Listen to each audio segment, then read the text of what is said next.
Okay, so for the nose area, we're just gonna, there's not really very much to do, to be honest here. There's one or two kind of unresolved issues I feel that tend to be around the kind of tip of the nose and the nostrils and the underside part here. I feel isn't quite in the right place. It only needs to come over a couple of millimeters, I think.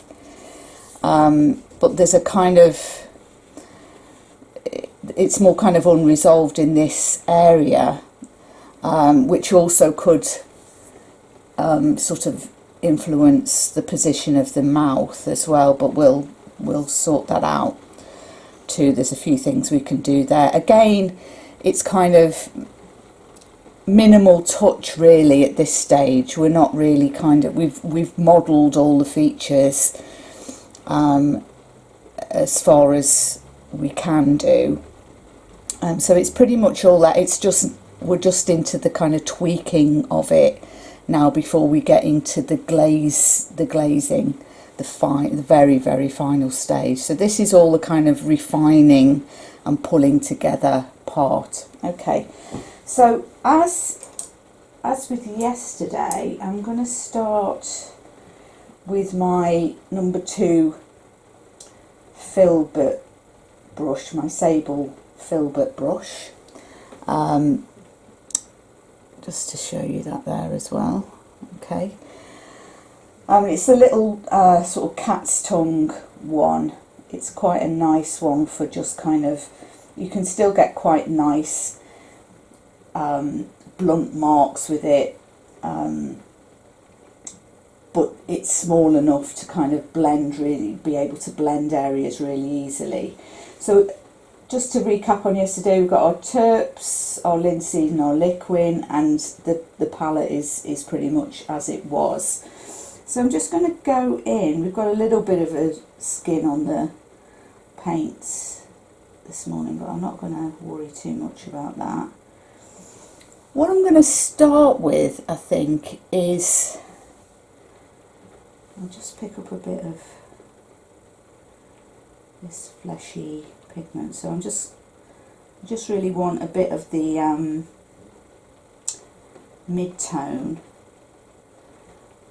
just lightening it a little bit, just paint that off there. So I want to start really looking at this side of the nose, I think, because this is the kind of issue I think we need to kind of get around. So I'm just going to start laying down a couple of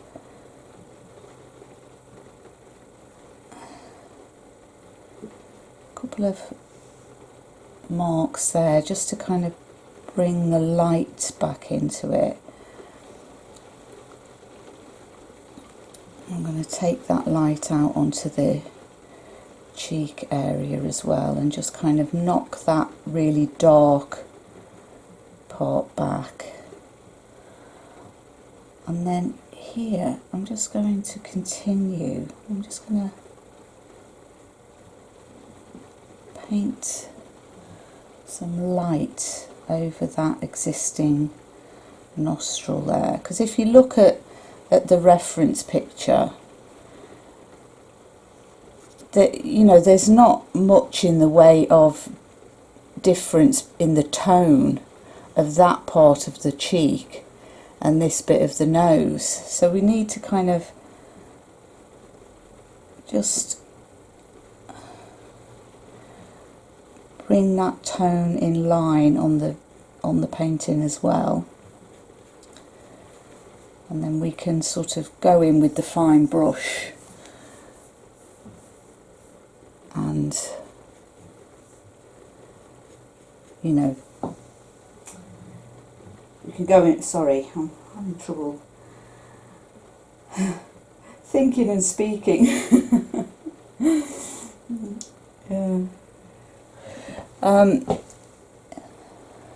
So you just need to kind of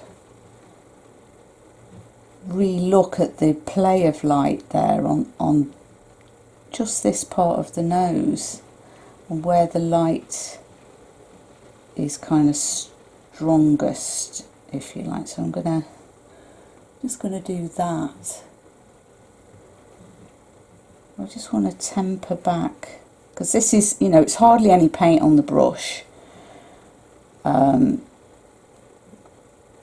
So it's really, you know, you can still see through it. So I'm just going to temper back some of this darker tone, because now we've rendered all the tones, we can start now modifying and, you know, looking more at the ambient light. And, you know, this is what we will do with the glazing side of things, which will be the very final part. Okay, so I think that has sort of helped it a little bit. Again, I'm just going to knock that tone back on the Cupid's bow. So already, I mean, again, you know, we're dealing with different references. You know, that this little printout here has a lot more pinks and kind of peach tones in it than the reference photo over here, and again that's different to the reference from the painting, you know, so I'm having to use my judgment and kind of bring it in line with what we've already got on the painting. So yeah, so here with the nose we need to just kind of look now at the bottom of the nose. What can we do to kind of, because it's this nostril, you know, we've got the dark area here of the most visible nostril, but you can hardly really see anything, any change in the tone. It's very, very subtle on this side. So how do we describe that in the painting? So this is what we're going to attempt to do.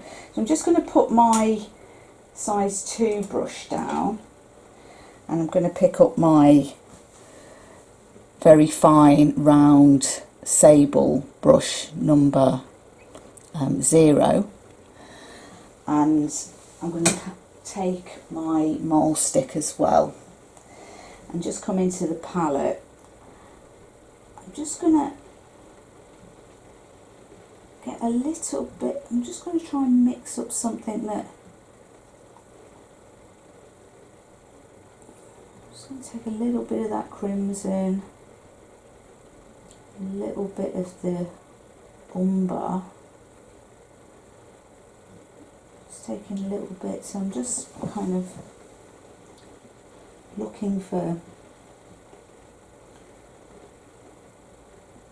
a flesh tone colour that is quite light in tone. Let's get a bit of the Naples yellow in there as well. Let's get a bit more of that. Let's try that. Now I'm going to pick up a little bit of liquid. This liquid really helps to kind of give you more kind of painting time, if you like. It extends the paint on the brush a bit better. I'm going to come over here to the nose. Now I'm not sure if that's still too dark, but I'm just kind of going to hover the brush over the area that I want it, and I think it's probably about here. I'm just going to stroke a little bit of this tone into that nostril area. So it's quite subtle. And I'm going to also just take it on the outside as well, just to give a slight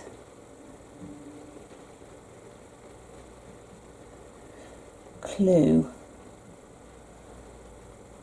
that that is the other side of the nostril. You know, we're not going for sort of hyper-realism here, we're just trying to describe something.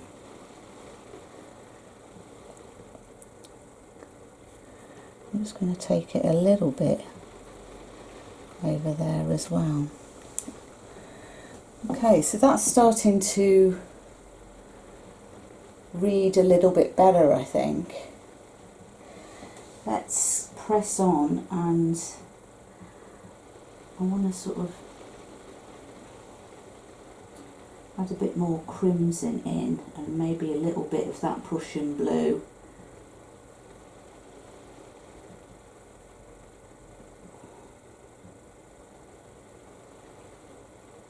I'm going to just stick with my fine brush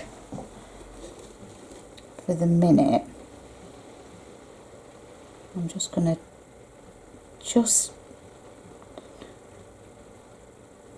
dab it into that nostril area as well, just to kind of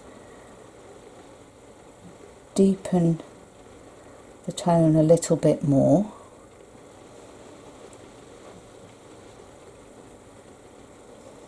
I'm going to go over here just to redefine that shadow. I'm going to knock this back, but just to kind of redefine it up to that point. That's too strong, obviously, but we're going to paint. I'm going to sort of scumble a bit with this brush and redistribute the paint round. So that's kind of made that too dark, really, so we're going to lighten that now. So I'm just feeling my way with this. I'm not, you know, I haven't worked it all out in advance. You can't really. I mean, there are ways to teach painting, you know, like the Bob Ross formula is very much a formula, you know, it's which is why he was able to have, you know, a whole sort of company of people going around the globe teaching his methods, you know, because it was very, you know, it was very much a formula, and so it, you know, it can work. It worked very well for him, but I think specific, you know, for portraiture, it's something, it's too personal a thing to do it that way. You have to kind of, the person learning it, you has to kind of feel it. You know, you have to kind of really work with it all the time.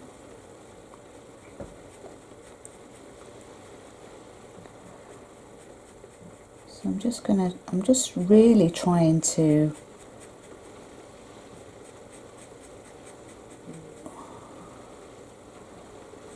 look at this tone a bit more, because this side of the nose is actually the most in shadow, but it's, you know, the light falls away very, very subtly. You know, you've got that spot of a highlight there on the very tip of the nose, and then the light kind of spreads very gently. This is what I mean by the ambient light, and we'll look at this more in the glazing side of it.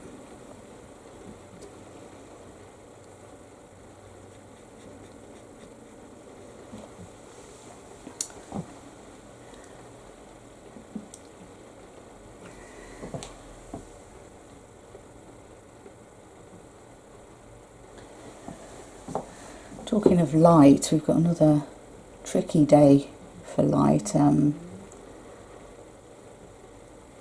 another really rainy day out there.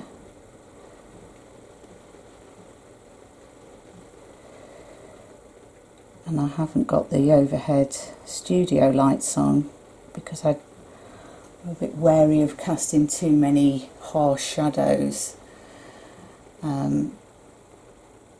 over the painting. So that's kind of remodelled that a little bit, only very slightly. And again, I don't want to do too much to it because I think, you know, this is meant to be a guide for you. You know, if I kind of rework the whole thing, then you're going to stop, you know, that kind of overrides everything that you've done already, and we don't want to do that because what you've done already is really good. So we're only really trying to finesse and, I don't know, just tighten things up very slightly, you know. I don't want, it's not a reworking at all of your painting. So what I'm going to do, just to put the final touch on the nose, is just that highlighted part, because that is quite a crucial part to this. Oh, I need some titanium white because you don't want it to be, you want it to stand out a bit more. And because of the opacity in the titanium white, especially into wet paint, you can do that. I'm just going to touch in, so very light touches with the end of the fine brush to describe that little bit of light. Maybe a little touch on the side of the nostril there, bring it down on the underside of the nose, and maybe a little bit over there as well. So that just kind of redefines that a little bit.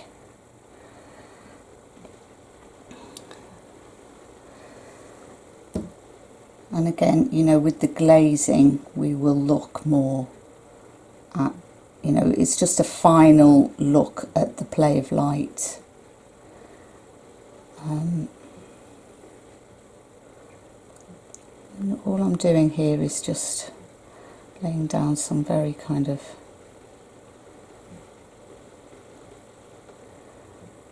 just tiny little pinpricks of light on the side of the nose there as well, just to kind of describe that area. Okay, so that, I'm going to leave that there for the nose. I think in terms of what you do to your painting, just have a revisit of that area and have a look at it, and, you know, based on what I've just done here, and just kind of make some judgments for yourself what you need to do. I do think this side of the nose on your painting, I mean, it's absolutely fine. I don't, you know, there isn't a massive amount to do on it anyway. It's just kind of pulling it in to the, you know, if, you know, you've done a certain amount of work on the eyes, so it's just that final little bit of a render to bring it all together. But I would, so this is just suggesting what you could do just to kind of finesse the nose area. Okay, so I hope that was helpful. So the next part, we're going to have a look at the mouth, and we're going to again look again at the kind of ambient light around it and how that affects the mouth. Okay.